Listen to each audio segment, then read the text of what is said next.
Squid Game, as you all know, is a South Korean drama thriller that has recently taken the world by storm with its interesting subversion of children's games and implementing it in a life and death scenario. With its interesting characters, compelling narrative, emotionally impactful moments, and masterful writing, the show was able to showcase its themes and grueling twists that made everybody fell off their seats and said,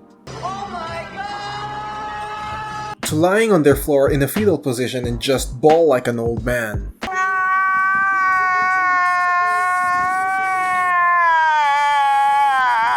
So if you're like me and have finished the show and is still trying to cure their death game media fix, then perhaps this video will help you. Good day to all of you beautiful gamers, MOGScintilla here, and today we are going to look at 3 narratively driven death game themed video game franchises that you would definitely like if you watched Squid Game. Obviously, games from Roblox won't be included, as well as other battle royales like Fortnite, PUBG, and the like.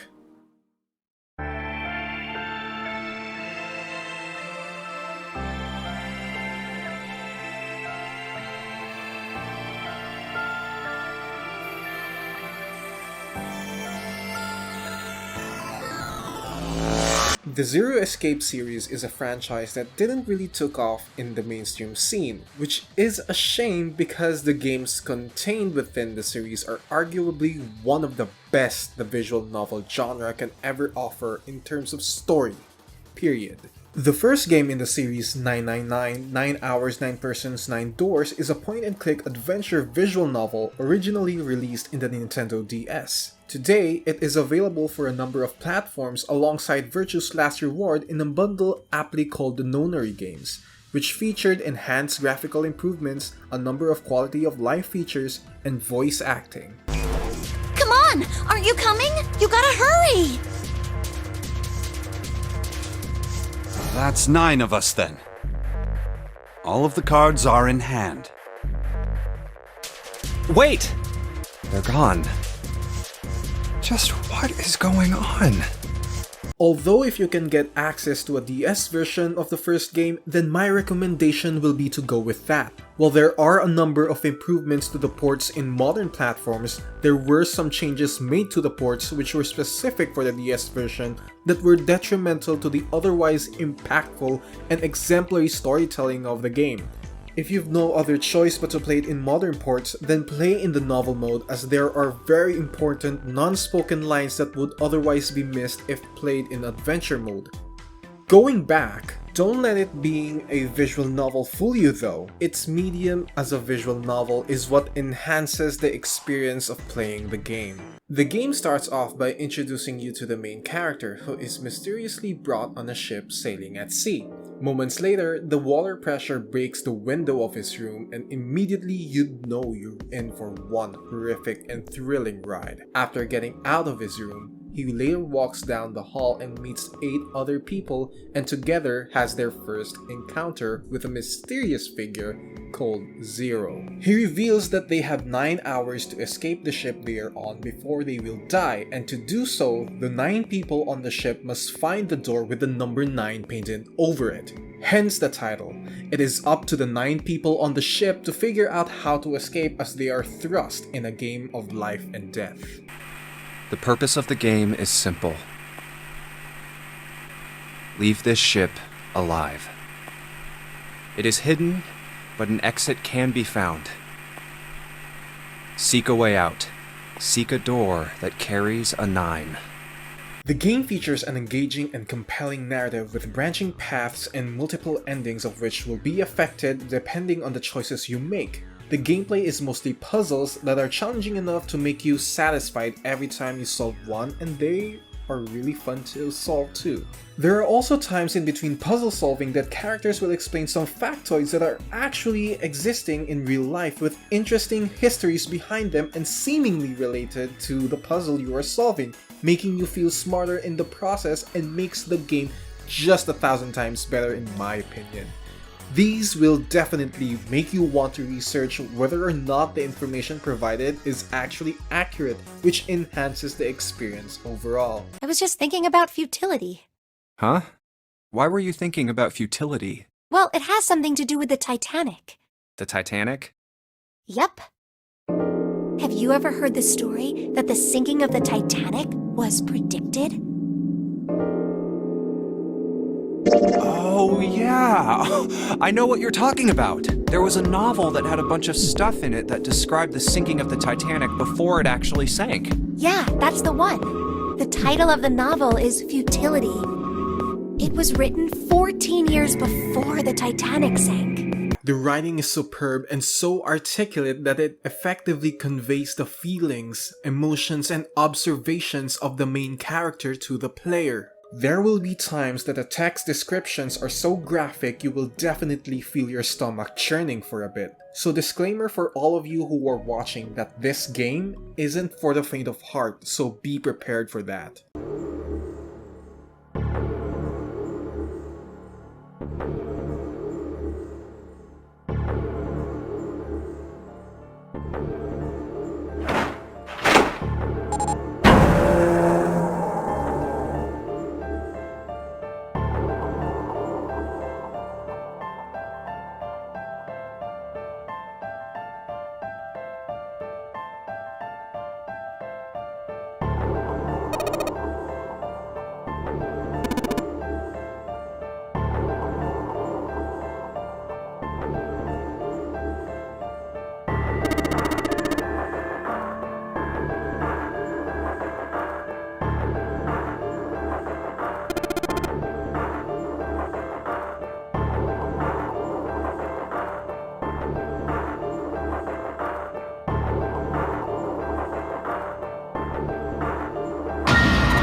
You will struggle finding someone to trust among the 8 other people you will be surviving with as you learn their backstories, their motivations, and even have a grasp on the kind of people they are. What were you doing? What do you mean, what was I doing? I was waiting. We were gonna die! Oh, yeah? But you didn't. So everything worked out all right, didn't it? What the hell? Just kidding. It might not look like it, but I was really worried. Oh, don't give me that crap! I'm telling the truth. I mean, if you died, then I'd be in trouble too. If you died, then I'd be stuck here, and I'd die too. See? I did all I could. I even looked around to see if there was anything I could use to pry open the door. But I couldn't find anything. So, all I could do was wait. I mean, what else did you want me to do? Call the cops? Fine. But there's one thing I have to ask you. What's that? You didn't close the door, did you? What? You think I closed the door on you? And the main twist in the game is something I doubt any person will ever see from 1,000 miles away, and completely changes how you perceive the game itself by the time you discover what it is. All of these aspects lend themselves into culminating into an emotionally impactful ending if you ever go through the true ending route. The atmosphere is eerie at every turn with the help of the hauntingly beautiful soundtrack as it exudes dread, trepidation, and fear as the characters desperately try to survive this mortifying tribulation. Something strange started happening with the crystals they were building. Water molecules started attaching themselves to the EDT crystals. This made them into a sort of mutation of the original crystals, called a hydrate. Oh my god, that's not true, is it? We should make sure. Yeah, right. We should. Wait! Not that way! What? Why not? I stuck a screwdriver in there to keep the door from closing all the way. The story is just phenomenal, and I highly recommend that you put some time aside, pick the gaming platform of your choice, isolate yourself in a room, turn off the lights, and put your headphones on and just immerse yourself in this masterpiece. As for the other games in the series, I can say that they are really well written as well. While there are some variations when it came to the setting and puzzles, each game retains the death game narrative with compelling characters, intriguing plot, branching paths with multiple endings, various twists and turns, many emotional and impactful moments, and an overall great time. Though it is important to mention that Zero Time Dilemma is more of a cutscene based game with puzzles instead of a visual novel like Virtue's Last Reward and 999, and the animations are very unapologetically janky as hell. But despite that, it is still a good game for its story like I mentioned. I'm locked in here. You're locked in? Why? How should I know? This is where I was when I woke up. Stuck inside this incinerator. However, Zero Time Dilemma is best experienced after playing the two preceding games, as it is a sequel and a direct continuation of the story arcs that were established from 999 and Virtue's Last Reward. For me, the best game out of the three is definitely 9 Hours, 9 Persons, 9 Doors. I really like the art style, and the story is best experienced with this game as your first entry, as it establishes the lore and world building that carries on the succeeding sequels. Despite the anime aesthetic of its characters, I noticed that none of them were typecasted into their typical anime trope stereotype and are well-rounded characters overall, making the game accessible even to those who aren't necessarily into anime. Each game's total playtime are vastly different from one another, but if you decide to pick all of them up and play all 3 games, then it will take you around 57 hours total worth of great and compelling stories.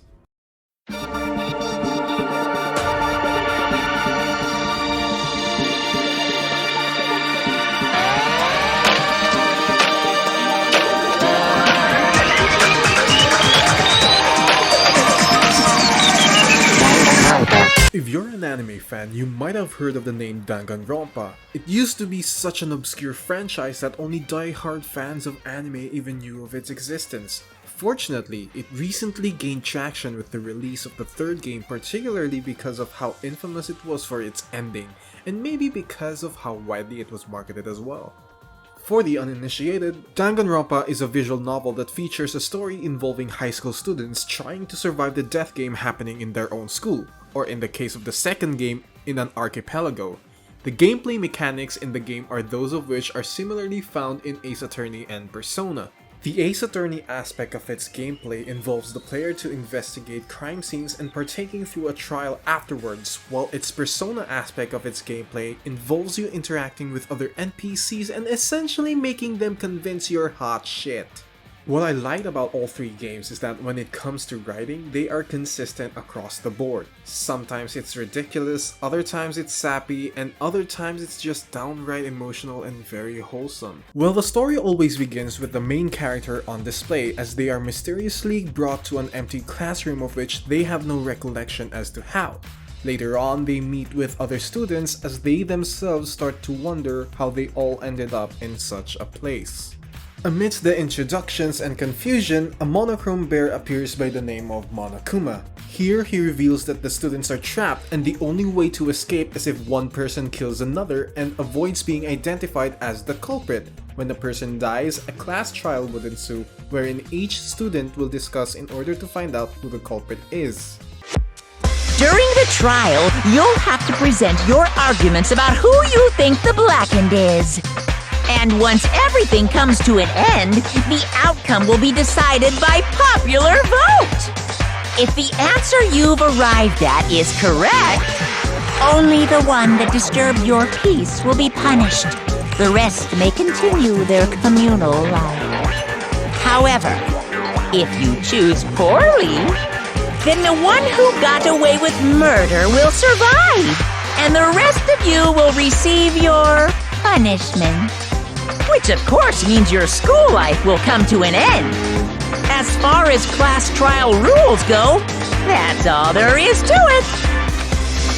During the trial, there will be tons of variety when it comes to the gameplay. Since the primary objective of the whole segment is to find out the true culprit, you will be tasked to determine which statements are contradictory, provide answers to questions which can lead to a significant development to the plot, and overall navigate your way through the discussion to eventually discover the truth by using the information you have gathered during your investigation and new information that comes up during the trial.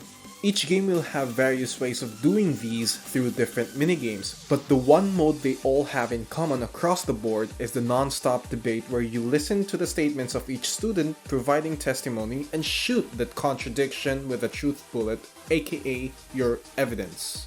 He was a classmate of mine. Sounds like the victim, Yasuhiro, and the suspect, Makoto, knew each other. Everyone here is a potential suspect. The murder happened in Kaede's room, right? More precisely, in Kaede, Makoto, and Hajime's. The three main characters' room. Even more precisely, it was in the bathroom. The gameplay is frantic and very engaging. The stories are crazy and very intriguing, with full of twists and turns, as you'll be at the edge of your seat while trying to uncover the truth each case. Characters are well designed and engrossingly written, and what's more, each game has an extra mode totally separate from the story that you can play if you wish to spend more time with the characters if you wish. Personally, for me, my favorite is Danganronpa 2 Goodbye Despair, mainly because of its twist right at the end that just made me drop my jaw, leaving my mouth agape. The total playtime of each game varies from each entry, but if you choose to get all three and play them, you will be playing for about 98 hours of crazy but intriguing stories. It's available for modern platforms as of this time and on the Switch later this year. We've got some fresh new young talent doing some things that I know you haven't heard before, but that you're gonna love hearing. Ladies and gentlemen, introducing. We'll be right back after this. This series deviates from the previously mentioned series of games, as this is more of an action JRPG than a visual novel, and admittedly is tonally brighter than them as well. However, narratively speaking, these games present an ever-looming sense of dread to its characters, as they are forced to play a death game where they need to complete certain objectives, otherwise they will be eradicated. The games start their characters unknowingly thrusted into a death game called the Reaper's Game. They are compelled to complete objectives each day, as failing to do so will end them up facing erasure. Later on, the main characters witness the existence of the noise or monsters that are attacking the players arbitrarily, erasing them in the process. They eventually learn that they possess the ability to use skills from pins called psychs, and together with their friends they team up as they try to survive each week, hoping to win and escape the game entirely.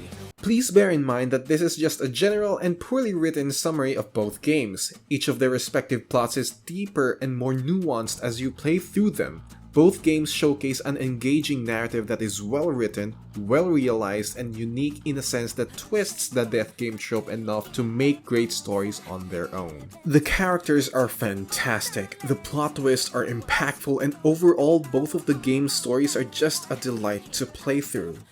While the death game aspect isn't really integrated from a gameplay standpoint, it serves as a narrative backdrop that allows us to witness different character motivations and explore different backstories that ultimately enriches the narrative even more. The World Ends With You is available on mobile devices and on the Switch, and Neo The World Ends With You is available on the PS4, Switch, and PC. Both games have different and contrasting gameplay mechanics, but are also very deep, addictive, and will keep you upon hours on end. I made a review on Neo The World Ends With You on my channel, so if you're interested, you can click on the link in the description below. As action JRPGs, playing both of the games will net you around more than 100 hours of gameplay, which may sound daunting, but trust me, are really worth your time. And that's about it! I hope you were able to take away something from this video. If you already knew most of the games on this list and didn't see games that should have been here, then let me know down in the comments below which game should have been on the video and share with others so that they can enjoy them as well. Don't forget to like, subscribe, and click on that notification bell to be notified of the next time I'll upload a video. Until next time, bye gamers!